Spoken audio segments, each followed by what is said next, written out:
Welcome to Money on Tap.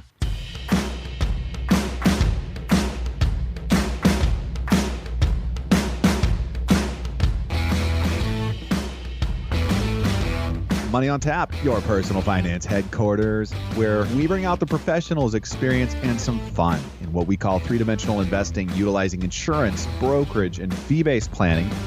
That's what we do on this show. We look at all sides of the issues, and we bring a fully independent planning perspective to the table. Welcome. You are listening to Money on Tap. You can reach us at 855-226-8551 or info@yourmoneyontap.com. And today, folks, we are going to be running with an annuity show. But we're going to be exploring different ways that annuities can be your friend. And you may not have known that, but they have feelings too. And we're going to give them a fair shake today and find out different ways that annuities can be your friend. And, you know, before we get going on this, I want to just take a moment and pause and say thank you, Tony Scola, for joining us today. It's so good to see you, my friend. How are you? I'm very well, Seth. Thank you so much for the warm welcome. Yeah, you're welcome. Where you been? I've been, out helping people out ahead of the holidays. It's a busy time of year. Mm-hmm. Well, we'll catch up on that later. Anyways, it's good to see you, my friend. And without further ado, we're going to get around the horn here. Dan Mickelin, how you doing today, buddy? Doing great. Very excited for this. Yeah, because annuities are your friend, I'm sure. They are. Yeah. If you haven't realized, Seth does not do a scripted intro.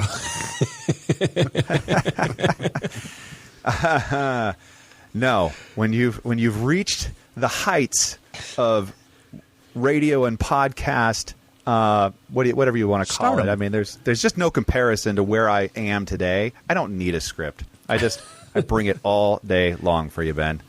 Well, thanks, Seth. I appreciate it. Yeah, no, I'm excited about this show because I think annuities do get a bad rap, and they're not appropriate for everybody. They're not something that everybody should have. But I will tell you that it has solved problems for a lot of people that thought problems couldn't be solved. And I would say that in the right application, in the right scenario, you really can't outdo an annuity if done correctly. And I think we're going to talk about a lot of the mistakes people make inside annuity purchases and really bring some awareness around that. And I think all in all, this show is going to be interesting for some people because there's a lot of people out there that have objections automatically to some historical perspective to almost anything. Annuities seem to carry that badge, and I think the wirehouses have done an unfair job in bringing that down because they didn't even offer them forever. And then you have the insurance world who sells them to everybody and everything, and then you have to wonder, well, what's really the truth? And I think that's really where we want to get to at the bottom of this show and the next one we're going to do to follow up on it. Well said. Well, and I will say this. It is time for Money in the News.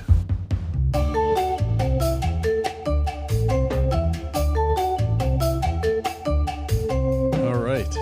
First one up, we've got 10 things that you didn't know are included in the proposed Democrat spending bill. And I thought this was really interesting because obviously it's all over the news, right? We're being bombarded with this left, right, and center, and there's all this concern from either side of the aisle as to will this be done? And, as we often come to find out that these bills are absolutely massive, and it's not just the dollar amount that is massive about them. It's, what ends up being included. And, you think something like whether it's an infrastructure bill or a relief bill or whatever it is, that the items included will be somewhat related to the title they give it, but it's generally not. I remember when the Obamacare bill was passed, and I remember on Fox News they were listing all the random things that were in the bill that had nothing to do with the bill, and it was like one of them was Boy Scout arrows. It was funny, and I remember laughing about it because it's just. And I really think our government needs a relevancy committee. Like, you got a committee for everything else. Why don't we have something that makes it at least make the topic relevant to the subject? Like, if it's in the bill and it's a health care bill, like, it's got to be for packing the wound of a kid in Boy Scouts that got shot by an arrow. Like That's Obamacare. Yeah, that makes sense. yeah. So, I think honestly, it just the relevancy or lack of relevancy on all of these bills makes it so hard. And honestly, I could sit here and knock on every congressman and senator for hours, either side of the table, right? But I really wouldn't want their job because, I mean, when you really think about it, every one of these bills has so much stuff. And then you start seeing the news ads when they're rerunning for elections. And it's like, you voted for the Boy Scout arrows or, and it's like, but I mean, they always throw all this crap at you that says, hey, listen, you voted for this, but in reality, it was just part of a bigger bill that they really had no control of or knowledge of. The more we learn about these things, I don't want to go too far off topic here, but absolutely let's go, Dan. Let's go. Horrified to hear, when some of these politicians get interviewed as a bill's being proposed or it's up for a vote, and they get asked a specific question, and what's absolutely blatantly clear is none of them ever read these bills. Oh, none of them. I mean, I would all say the grades do it. I would like to say 1 or 2% read them, but it's not even. I gotta tell you, the first thing I noticed was that you introduced this as the article on the Democrat spending bill. And I was like, wait a second, is that what it's called? No, it's the Democrats Build Back Better bill. Just want to give it credit where credit's due, but I like the Democrat spending bill too. Well, let's read into what they exactly are building here. I think that's All right. That's going to be the interesting part, right? go ahead, Dan. I'm interested to hear what you got to say. Amongst the well thought out and obviously clearly valuable to all taxpayers components of this thing is there is a $900 tax credit for purchasing an e-bike. $35 cap on insulin costs. Well, first of all, both of those don't go together because if you just didn't buy the e-bike and biked a little more, you wouldn't need the insulin to begin with. That's right. Well, I could use an e-bike. Well, it's only going to cost you $35. Right. After the $3,500 up front minus a $900 tax credit. There's just so much stuff in here. Honestly, I think the entire bill shouldn't have been spent. Yeah, it keeps on getting better here. So we got 12 months of Medicaid coverage for new moms. So there's going to be some value in that, right? They all need some help. What about the dads? Extra assistance for jobless to buy health insurance. Tax credit for local news outlets. Not even quite sure what that is or if it matters which network you support. But tax credits for those guys. College completion grants. That's interesting. So now it's going to be free college education and you get a bonus when you're done. Public housing repairs, salmon conservation, and national parks and forest preservation. Well, I'm gonna be a big advocate here for the salmon conservation if they do it well, because that's going to affect us here with our steelhead and our salmon in California and Oregon, Washington, Idaho, and Alaska. I mean, well, that's going to be the only industry you have after they're done burning down Portland. Well, and it is $1 billion allocated towards that. So yeah, I did kind of like some of the ideas. I kind of liked the way that they moved. I mean, the one was for the college completion grants was going to be basically it's going to be free education for community colleges, but they moved it as an incentive for completing or actually getting a degree. Where there's, 1 in 7 adults have taken some college courses but not completed a degree. That was an interesting little carrot there that they're willing to dangle out there for people that will go get that education. The 2-year free college for a community college was actually dropped. So that's what I'm saying. Yeah, Okay. They dropped it and they pushed this one in behind it. Yeah. I think that's a better done way to do it for sure. I like the incentive on completion more so than take the freebie courses. Right, and it's not really a new idea. Any of us have worked for companies. A lot of employers had offered tuition reimbursement programs, and that was basically how it worked. You took the course, you submitted your grades, and if you passed, you were entitled to reimbursement. I wish it was something that was applicable for some of the trade schools. We need craftsmen out there like that's where the money should go right now. I mean, we don't need more people to go to college. We need people to go to trade school, but have something useful. Yeah, right. all in all, though, I mean. Yeah. We're going to pay people to go to college to do a completion to better their education. If you're working for somebody, they're benefiting from your knowledge increase and your development of skill sets, right? So that, as an employer, right, I'm paying somebody, go get educated, and I'll reimburse you for that because I'm going to benefit from that. Next up, we have an article on how to come up with a strategy to deal with your debt from Christmas. for the kid who's still sitting on the couch hoping he gets an e-bike for Christmas. Yeah, tips for how to pay off the holiday bills as they pile up is the article here. And, what's interesting is I think it gives you just some general pointers as to how to go into the holiday season and come out of it without leaving yourself in complete financial ruin. And it's all just, kind of good housekeeping tips. I mean, there's not a lot of groundbreaking information here. But it was good to read through, and I think it's a good thing to share with people. And, it starts with take inventory, right? Come up with a list, understand what it is that you want to buy for people, what do you expect it to cost, and do your very best to adhere to that. Budget around it. If you have to put it on credit cards, to choose cards wisely based upon interest rate, available credit. Don't leave yourself in a credit lurch here. Well, it's shocking to me that 1 in 3 Americans, according to the article, take on debt during the season. I actually thought it would be higher than that. I talk to people all the time. They're like, oh, yeah, just put it on the credit card. I'll figure it out after Christmas. I get a bonus in January or, whatever the story Tax is. refund. Right, yeah, all that stuff. The credit card interest rate is horrendous. So it even points to the article that, the average interest rate is 16%. I mean, that's a massive burden. There's always that unforeseen car repair and this, that, and the other thing that adds up. And all of a sudden, you just never get out of it. And so people open up these credit cards. They get a 0% interest rate for 6 months or whatever it is, right? But then they take cash out, which hits like the 25% interest rate, but that's the last thing you can pay off. There's just all these different gimmicks. And I would just encourage people in this season, and it's a time to enjoy life and to enjoy the people you're with. The size of your gift or the expense of your gift doesn't have any bearing on how much you love or care for somebody, but taking care of your financial health is going to do a lot more good for you than buying a little bit more expensive gift that's going to go into debt. Unless it's Dan buying for me, of course. Yeah, my list gets longer and longer every day. Still not quite there. I know. But seriously, I mean, so many people, they just put so much money, and I would just encourage you, let's make it less than 1 out of 3 Americans. If you're listening to this show and you're digging through it, it's like when you go to the store, at the end of the day, what you spend is not relevant to how much you care about somebody or what they need. And the article closes out with, if you do overspend, like lots of people find themselves in a position of doing, still no reason to panic. It's all right. Just make sure, though, that you recognize the issue you have and you build within your budget a plan to really pay that down and adhere to that. So what you don't want to do is make kind of a temporary overspend, a multi-year obligation to pay down and just be wearing that thing around your neck for longer than it needs to be.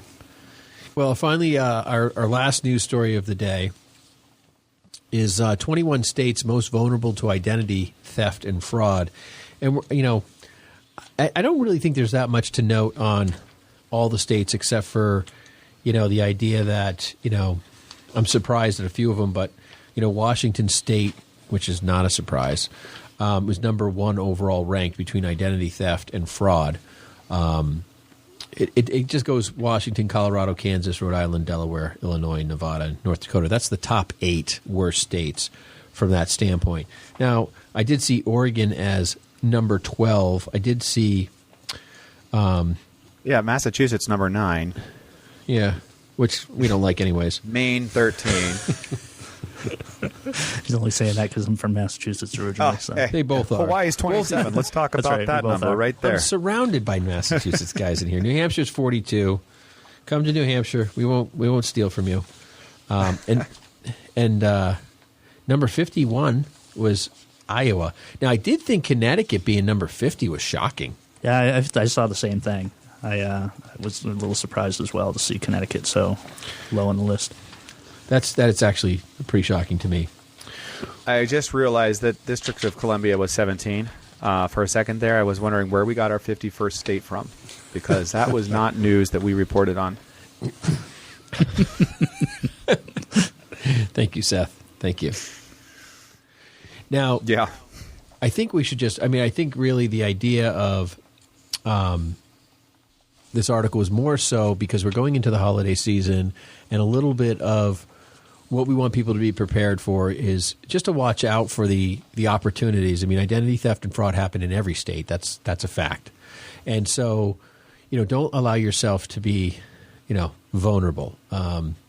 Look at simple things that aren't even in this article. I mean, like I have a wallet that has some sort of stuff in the wallet that's supposed to protect the cards from getting read. Because I've had 2 cards got hacked that way by being swiped by somebody, at a gas pump or whatever it was.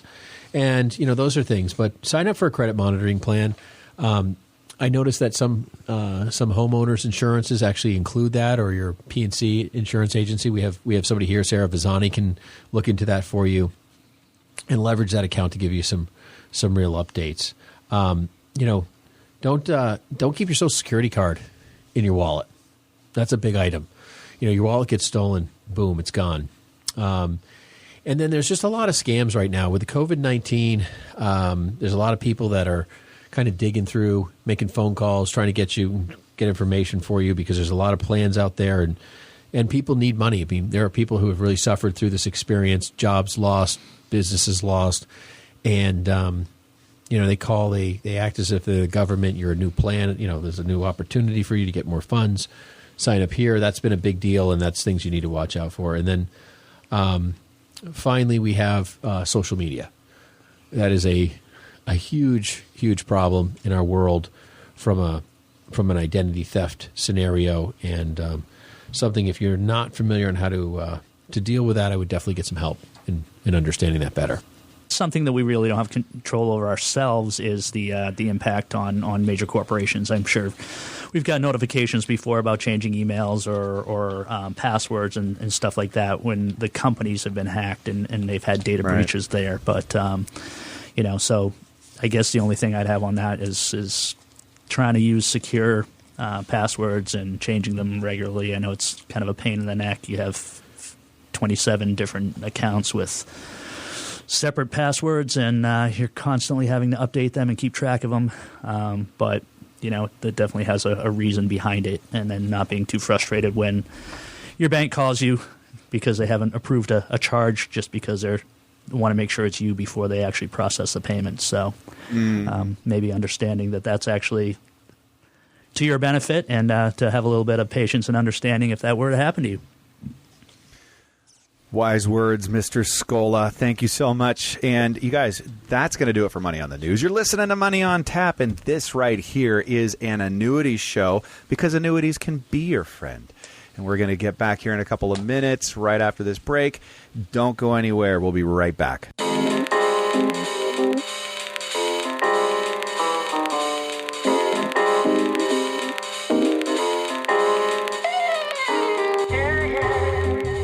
If you're listening today and, your questions are outside the box of estate planning or financial planning or any number of the pieces that we kind of traditionally talk about, don't forget that Brayshaw Financial offers auto, home, and business insurance. And we have an entire department that handles all of that for you. Give us a call at 855-226-8551 and be happy to take care of those needs for you. Or email us at info@yourmoneyontap.com. Now back to Money on Tap with Ben, Seth, and Dan.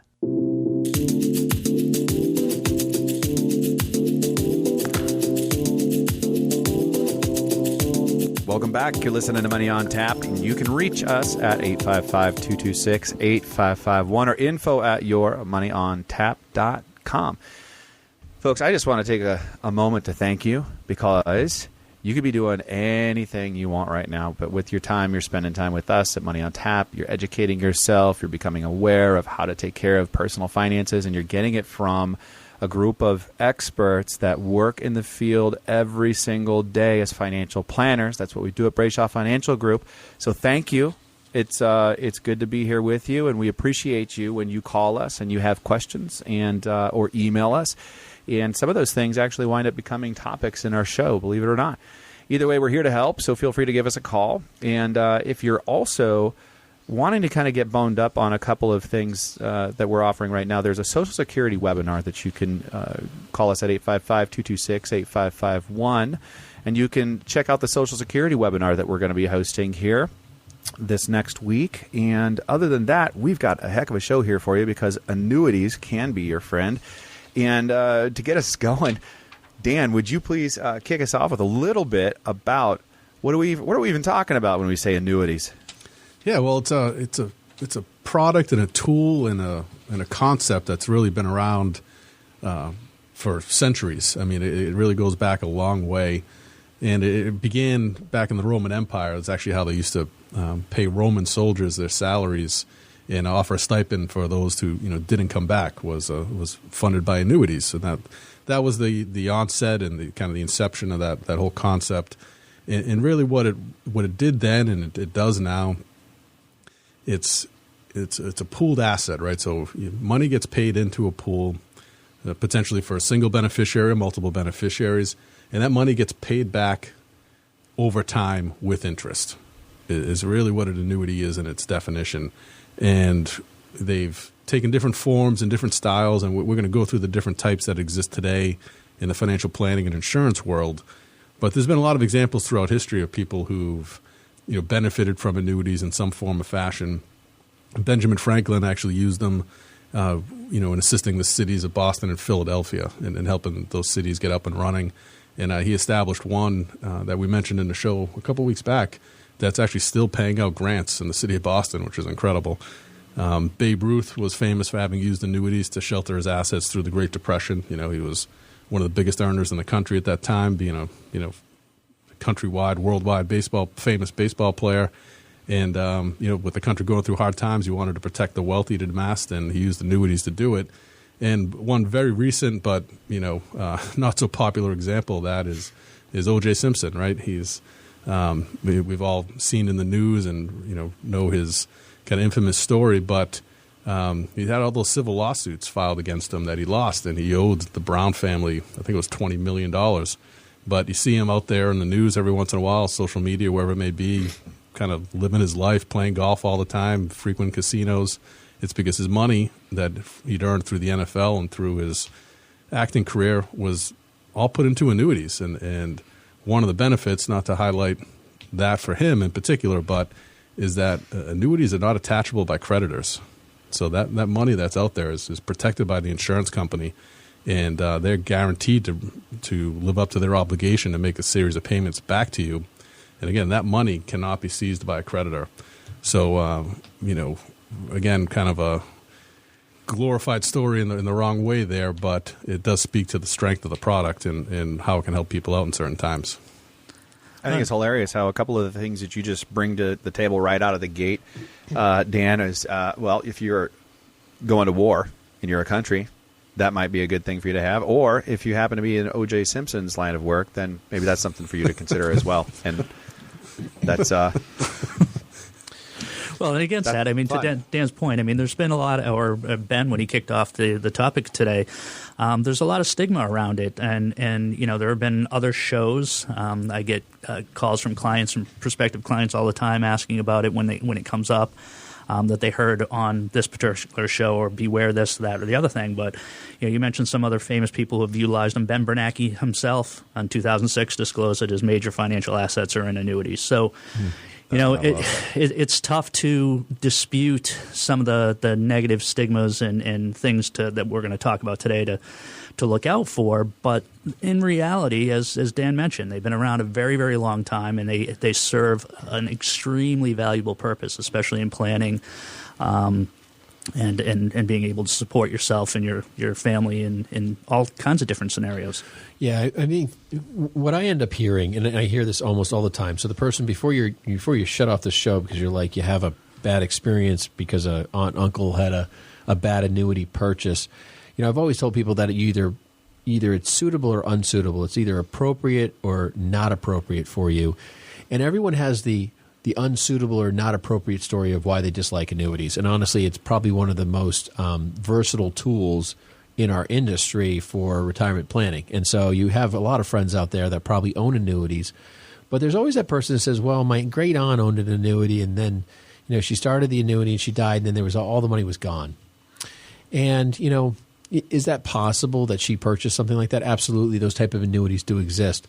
Very few of those are sold anymore. It used to be that people would just put their money in an annuity and expect a lifetime payment from the insurance company. And yeah, when they passed away, the annuity, the risk was the insurance company kept the remaining funds, or the person lived to 120 and the annuity company had to keep paying the insurance company.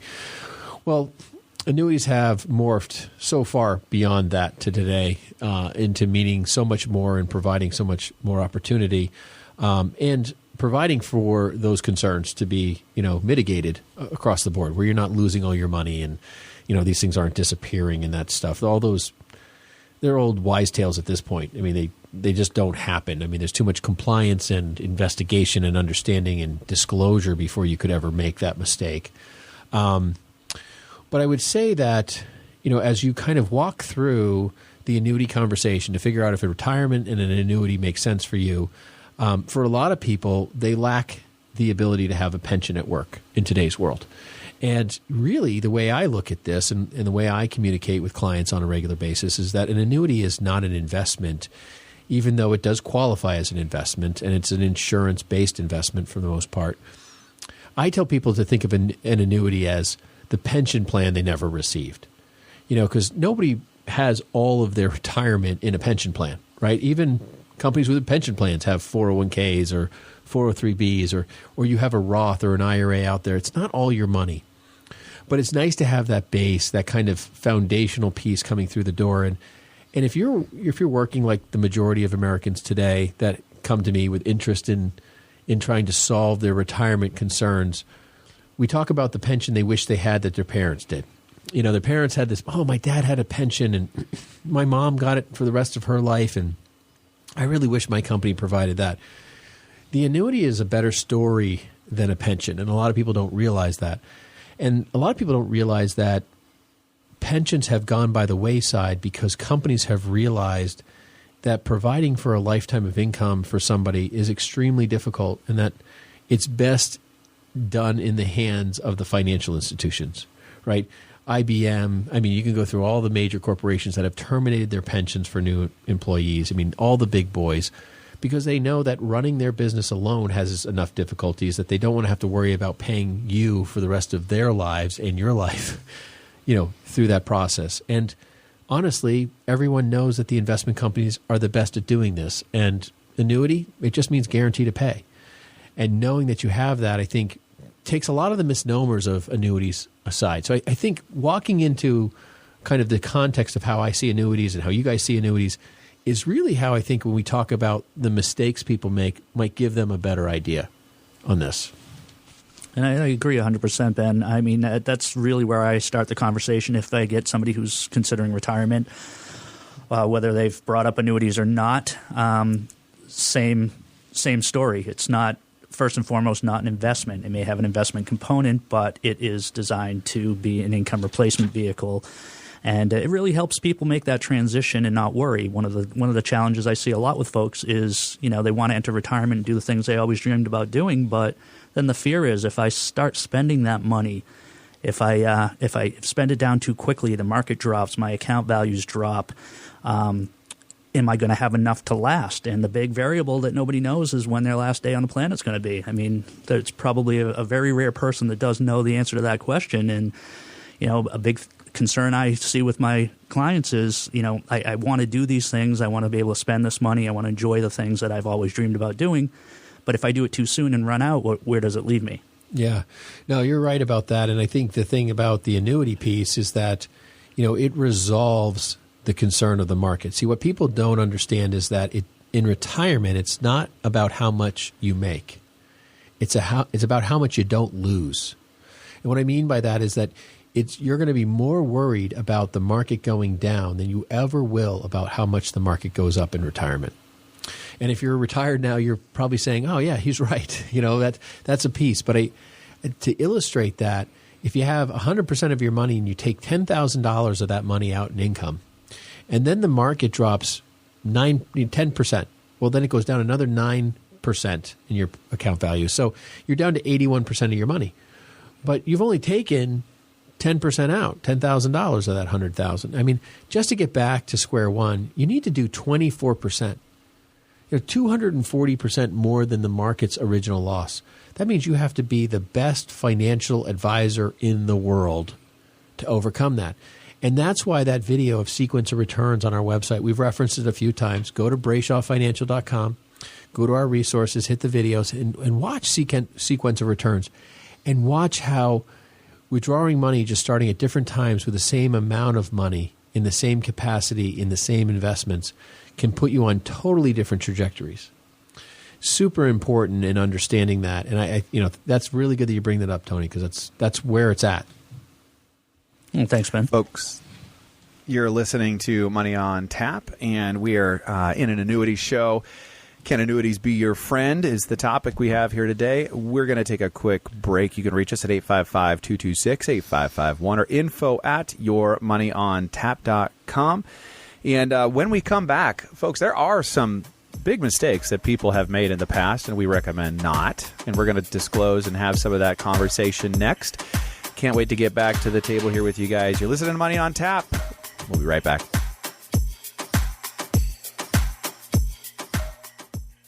Folks, we have a lot of fun doing this show, Money on Tap, and Ben and I have been financial planners for years and years, and our goal here with you is to bring you into the room, have the conversations that we have. We think these are critical conversations for you, but we understand this is a limited space, and what we'd love to do is to open the doors to you with us at Brayshaw Financial Group, so you could experience what it means to have three-dimensional planning in your life. Let's take a look at all sides of your situation, your scenario, and see how we can put together the best plan possible, taking into account your risk. How much can you have in the market? How much do we need to have set aside and doing different things for your life? That's what we do as planners, how we engage with you, and we welcome you to do that with us. You can reach us at 855-226-8551 or info@yourmoneyontap.com. Now, if you have $250,000 that are investable assets today, our planning is free to you. We want you to have the playbook to have a successful experience in retirement. Give us a call, 855-226-8551 or info@yourmoneyontap.com. Ben and I welcome you to Brayshaw Financial for complete wealth management. Now back to Money on Tap with Ben, Seth, and Dan.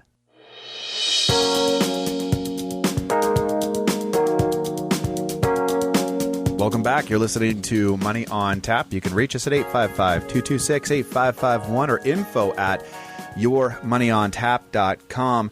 Last time when we came back, we talked about you calling in to the number and having an experience that very, very few people get, which is us talking about taxes and investments, because that's what we do. But you can do that in a webinar with us, and it's engaging. It's a way that you can become educated and, in the comfort of your own home or wherever you're at. Feel free to give us a call at 855-226-8551 or info@yourmoneyontap.com and sign up for our taxes and investments webinar. We're talking today about annuities and how they can be your friend, which to understand that, we're going to actually talk about how they can't be your friend first, right? Because there's lots of mistakes out there in everything that's out there that people can make all the time. We've got 7 here for you that we've brought to the table, and we're going to highlight here. Dan, would you like to go ahead and grab number 1? Sure, yeah. So the first thing is that annuities is kind of a broad-based segment of the product tools that are out there that we offer. So it's important to choose the right type of annuity, or equally as important, don't choose the wrong one. And they range from an immediate annuity. Okay, so that's what a lot of people think of, where you give your money to the insurance company and they immediately begin paying you a stream of income. And there's lots of different ways to style that, over whether it's over a lifetime, over a joint life expectancy, so it covers you and a spouse perhaps, or for a finite period of time. You could get a series of payments for exactly 5, 10, 20 years, whatever period you might like. So that's fairly simple, generally pretty low return. What you're doing there is handing in your hard-earned cash for the guarantee, for the promise of future payments, which is, from a planning perspective, can be a valuable thing. There's the multi-year guaranteed annuity, which gives you, as a deferred annuity, a guaranteed interest rate over a set period of time. So you choose the period of time, whether it's 2, 3, 5, 7, up to 20 years long, and the insurance company will give you a guaranteed preset rate of return for each and every one of those years. So pretty similar to a CD at a bank, except a little longer term. Then we have fixed indexed annuities, which is a fixed annuity, that gives you a rate of return or an interest rate that's associated with a major market index. But it's important to note in these is that the money itself is not in the market. And because of that fact, the insurance company can guarantee you no loss whatsoever. So whatever you invest as a principal amount will not go down, will not be lost if the market recedes. The trade-off for that is if the market is up and moving forward, you will get just up to a cap or a participation rate. So you will get some portion of those positive returns, likely not all of it. And then you have your variable annuity, which is also a very commonly used tool, but there's been a lot of innovation in that particular segment in the last couple of years. But a variable annuity is where the insurance company is wrapping up a bundle of investments that you can select, and there's a lot of options there that we can work with you on. But the money that you invest there inside of the annuity is in fact exposed to the market, does have the potential for loss. So you do need to choose wisely. But the upside, the benefit there is that there's different features built within the product where the insurance company will guarantee you a lifetime income off of a peak value, for instance. That's just one of the features. Or they'll protect you against some of the potential loss exposure, again, for a trade-off on the upside.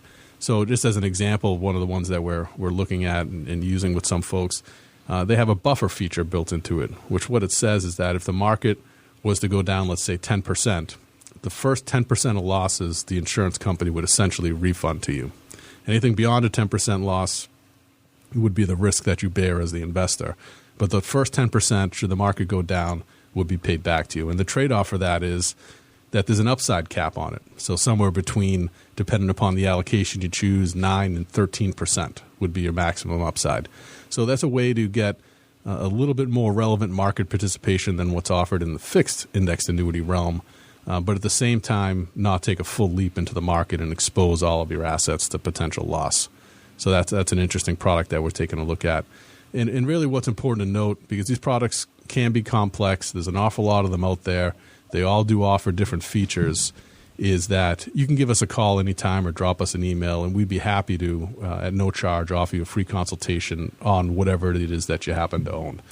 Yeah, and I think about the annuity world is that, especially the variable annuity world, is that it comes with the full market scare, right? I mean, it's you could lose everything in reality, and then at some point in time, you're just asking. Annuity means guarantee to pay, so there's some sort of guarantee, whether it's income, whether it's a potential loss in an investment, whether it's a death benefit. It could be any number of things, and that's really what it comes down to. Whether you're buying variable, fixed indexed, immediate, there's all these different names and titles, and it sounds scary and confusing. And I think we're going to get to the reason why we're talking about all these as we kind of move down the ladder here. But in reality, when you're looking to solve a problem that you need resolution to, you have to buy a guarantee. If you got to solve the problem, you're like, hey, listen, I want to be able to walk across this bridge. Well, do you want to build it out of, plexiglass, or do you want a piece of steel? And so depending on how long the bridge is, you might need steel. And so that's where you start engaging, investments that can accomplish solutions that will meet your needs. And I think that's where the planning piece comes in. And you have to have the understanding and the comprehension of the entire marketplace to really help somebody choose. Like, you can't just be an insurance agent and work in the variable annuity world. But you can't be a securities licensed person and sell a variable annuity if you don't have the insurance license, right? So so there's this mixed match of licensing and understanding, and then there's training and awareness and development, and then there's just being seasoned in the business. And I think that's what we're trying to bring to the table here today, is the seasoning that we offer in that piece. Number two kind of runs us right into the conversation of the variable annuity space, but it's also the fixed annuity space, which is understanding the fees. One of the biggest complaints we hear about is that, annuities are expensive. Well, it's funny because some annuities don't have fees. So they're not expensive, from that perspective, right? So, if you've heard that annuities are very expensive, there are ones that are expensive. They're insurance. And the more guarantees you add into insurance, or the more you insure yourself, the more expensive it is.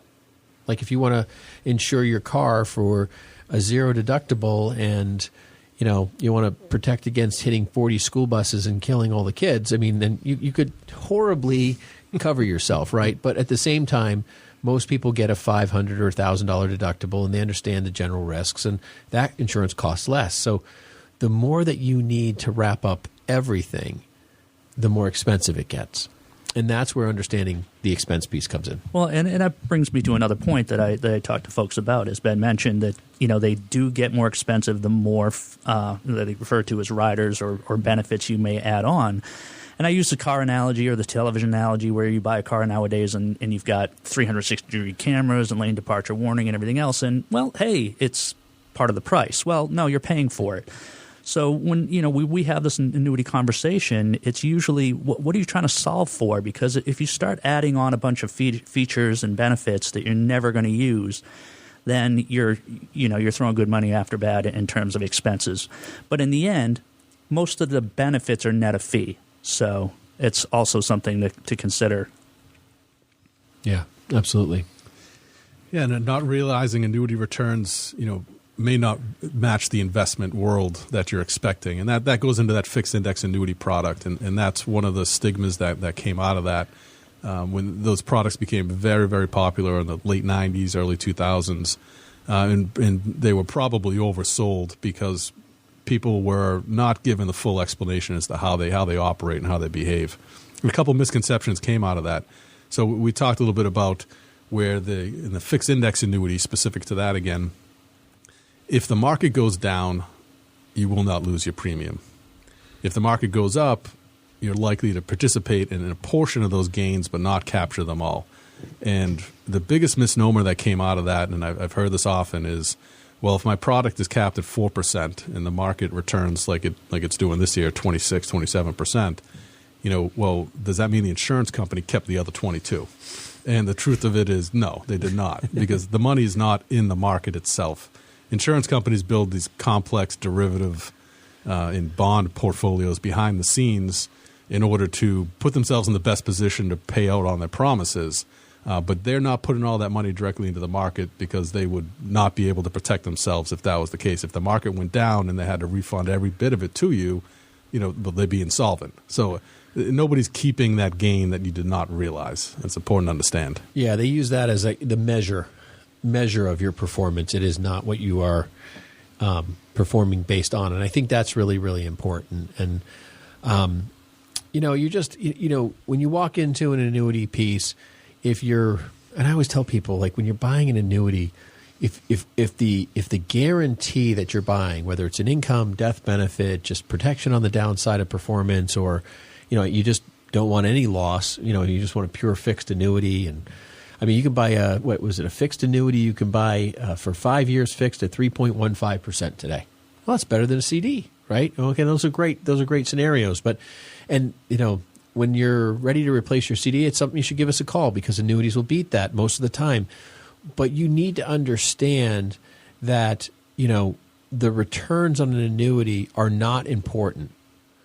It's the guarantees that you're buying, because you buy guarantees because you expect that's what you need to solve your problem. If you buy an annuity with the expectation that performance is going to have to happen to solve your investment issues, you have the wrong perspective. If the guarantees meet your needs, then everything else is gravy. Everything else is hunky-dory. It's just going to be better off. And that's, if you're not approaching it from that perspective, I think that you're really kind of going after the wrong direction. Folks, you're listening to Money on Tap. You can reach us at 855-226-8551 or info@yourmoneyontap.com. We're talking about annuities and how they can be your friends. And if you missed the earlier opportunities, just want to give you a heads up. We have a couple webinars here for you at Brayshaw Financial Group and Money on Tap. You can log in to us at brayshawfinancial.com and join us for a Social Security webinar or a taxes and investments webinar. Again, you just reach out to us at 855-226-8551 or info@yourmoneyontap.com to get signed up for those. And something else. Dan, thank you for reminding me that we want to make sure that if you have an annuity out there and you're looking at this saying, what is this? How does it work? What's going on? Bring it to us for a free annuity review. for one, you need to know and understand and have some kind of an idea what this is and how it works for you. And it's an experience that frankly is a lot of fun for us because it gives us an opportunity to just help you in your financial journey. So a couple of different ways and a couple of reasons that you want to reach out to us at 855-226-8551. And that's going to do it for that. But Tony's got more. I do. And I think you made some good points there, Seth. And you know, knowledge is power. And, you know, we do enjoy educating our friends and our clients. And, you know, it helps take away that fear and that uncertainty about this. But as you've already heard, you know, these are clearly complex products and there's a lot of options and a lot of licensing and regulation involved around it. So finding somebody that's qualified to do this and help you find the right fit is what's really the most important. But, you know, being about halfway through, one of the other pitfalls or things to be concerned to look out for, you know, just goes to emphasize the, you know, the need to consult and really look into this is the tax consequences. Annuities, like a retirement plan, are tax deferred, but withdrawals are taxed, and they could be taxed at different rates. So, you know, it's a very detailed part of the planning process, especially depending on what you're looking at annuity for, whether it is for tax deferral and you're using it as an investment vehicle, or if it's an future income vehicle with a guarantee to help you supplement your lifestyle in retirement. So sometimes the tax piece can be a challenge, and other times, you know, it's maybe not as big of a deal, but it is definitely something that needs to be taken into consideration when evaluating whether or not annuity is a good fit and what type of annuity is right for you. Well, yeah, and I think, you know, a lot of people don't even understand that, you know, just basically annuities, when you take out distributions, the gains aren't taxed as long-term capital gains. It's taxed as ordinary income. And so depending on where your ordinary income tax bracket is could really impact on, you know, when's the right time to draw from an annuity. Because, you know, people say, hey, you know, if I take it out right now, I'm going to, you know, I've got too much income and, you know, something happened this year. It's like, you don't want to touch the annuity. That's not where your lower tax scenario is. It's going to be probably your long-term cap gains. And that's where financial planning comes into play, right? That's the first piece.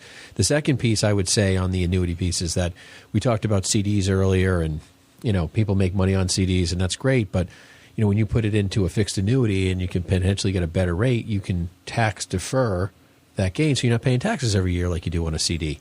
Difference is you have to understand the taxable burden and when you take it out and how that will compare relatively. Right. So you can definitely use them to take advantage of that compounding deferral like Ben mentioned, but also as a consideration of the age, because they are really designed to be a retirement vehicle. You could also be looking at, you know, an early surrender penalty like an IRA or a 401k if you take money out at the wrong time. So again, something you want to speak to a professional about. So give us a call. Yeah, and it's important to keep in mind, like that IRA point you just made, Tony, before we move on to the next, is that age 59 and a half, right? So you've got to be beyond age 59 and a half before you start taking distributions from an annuity. There are some ways around that, but just as a general rule of thumb, that's very important. Another risk and another concern is not understanding the financial risk. That in fact, there are some types of annuities that you can lose money in depending upon what happens in the market. So understanding particularly the difference between a fixed indexed and a variable annuity is critically important. They're often sold in kind of the same manner, loose conversations around indexes. It's critically important that if you own a product that is tied to an index, that you understand, again, whether it's a fixed index versus a variable, because from a risk-reward perspective, they're entirely different. Very, very important. And I think, you know, we've mentioned it a few times, you know, an annuity review is probably the most important opportunity for you to really understand what you own, because most people buy things and they, even if they've owned them for 10 or 15 or 20 years, I've met people that have owned annuities, they don't even know what they own. And that's a common thing. So you're probably listening to this. You're not alone in that piece. And, you know, losing money doesn't just come into a you know, maybe a variable annuity where you lose money in the stock market. I mean, if you leave an annuity early, the surrender charges, there's fees, there's expenses, there's costs to potentially leave early. And you got to be careful that you don't meet somebody who just wants to roll you from one annuity to another. I mean, there's times when moving from one annuity where you've matured out of into another one, and there are relevant times for that. But, you know, there are people who just like to move you from annuity to annuity. Oh, you're going to pay a fee here, and then you're going to benefit here. And there's the swap scenario, and you got to be careful that the swap is really in your best interest. And People can paint a lot of pictures and make everything look good, but that's not always the case, and you got to be careful on that. So, yeah. So, double checking, right? You have to realize that not everything out there, at a glance or at first value, is right for you, even though the benefits might seem huge or amazing. And that's one of the things that you want to make sure that you're sitting down with us and going through a fiduciary consultative review to make sure that everything's lining up and working well together. And that's one of the last things I would say here too, is that just if you're in a situation with an annuity, make sure that it's a fiduciary financial advisor, that you're sitting down, going through the process and understanding these different parts and pieces, what has value, what doesn't. If you can, take what you can and leave the rest. But yeah, we've seen so many people that just have cautionary tales in and around not understanding these exit clauses and some of the financing there, or really just having, unfortunately, kind of been in a sales situation where it was all about the sale and not necessarily about their best interest here. You guys, is that it? Well, I was just going to say, Seth, that, one thing that, all four of us are fiduciaries. And so I think, knowing that what a fiduciary is that we have to look out for your best interest, and we have to justify it. We have to actually report on why it's your best interest, not just say it, and actually live it and communicate it to people who have oversight. Is important to work with somebody who has that responsibility, right? At the end of the day, when you're actually making that decision and you're working with somebody, you need to know that your best interests are at heart. Now, I don't think anybody who's listening to this show probably wouldn't work with somebody that they didn't have some sort of, interested or appealed trust that was already built, whether it was a friend or a relationship or somebody referred you over to somebody. But at the end of the day, you want to know what beyond that keeps them square the rest of their life. Dan and I, we audit financial planners too, and we look at a lot of different things. And every bad advisor usually started out pretty good. Like they weren't making mistakes, they weren't cutting corners, and all of a sudden something happens and they start drifting off of that. And so, I would encourage people to, figure out what the background is and what keeps your advisor square, what keeps them in frame for your best interest. And, it's nice to know when you're working with a fiduciary, working with an annuity, that you have a little bit more oversight and a little bit more awareness. But I think the annuity review is something that you can't. And it's free. You want to walk through this door and go through an annuity with one of the four of us.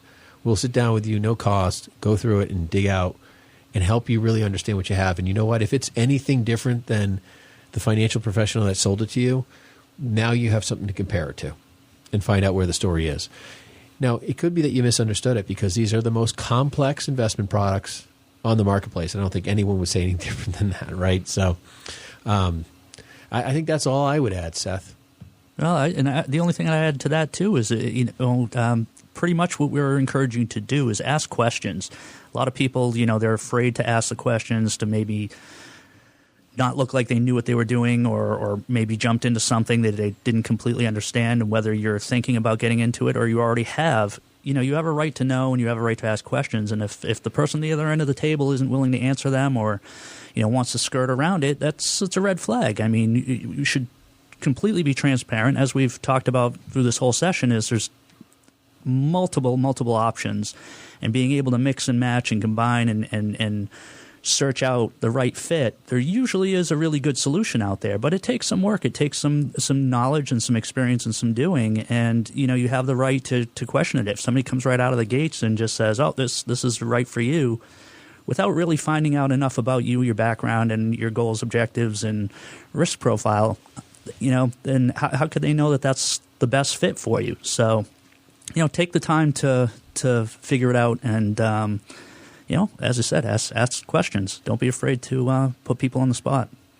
So what I heard you say right there, Tony, is that if I'm sitting down and there's an annuity sale situation and they say Ben Bernanke owned these, I should probably buy it. But if they tell me that O.J. Simpson owned these, I should probably run the other way.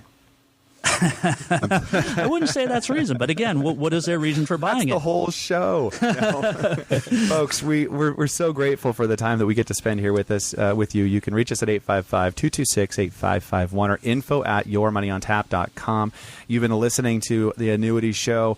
Annuities can be your friend. And if that annuity review is you, give us a call. And we look forward to sitting down and just getting into what that is and how it works for you, as well as you might be in the taxes and retirement zone and wanting to do the webinar with us that way, or there's the Social Security webinar. All of those, you can reach us at 855-226-8551 or info@yourmoneyontap.com. Hopefully you make it a great week, folks. Thank you so much. The views expressed are not necessarily the opinion of this radio station and should not be construed directly or indirectly as an offer to buy or sell any securities mentioned herein. Investing is subject to risks, including loss of principal invested. No strategy, product, material, or tool mentioned can assure a profit nor protect against loss. Please note that individual situations can vary. Therefore, the information, products, materials, or tools mentioned should be relied upon when coordinated with individual professional advice. Past performance is not a guarantee of future results. This show may be subsidized in whole or in part by a product sponsor or issuer. Securities and advisory services offered through SagePoint Financial Incorporated, member FINRA SIPC, and a registered investment advisor. All other services offered through Brayshaw Financial Group LLC are independent of SagePoint Financial. SagePoint Financial and Brayshaw Financial Group do not provide tax or legal advice. Main office is located at 116 South River Road, Bedford, New Hampshire, 03110, and can be reached at toll-free 855-226-8551.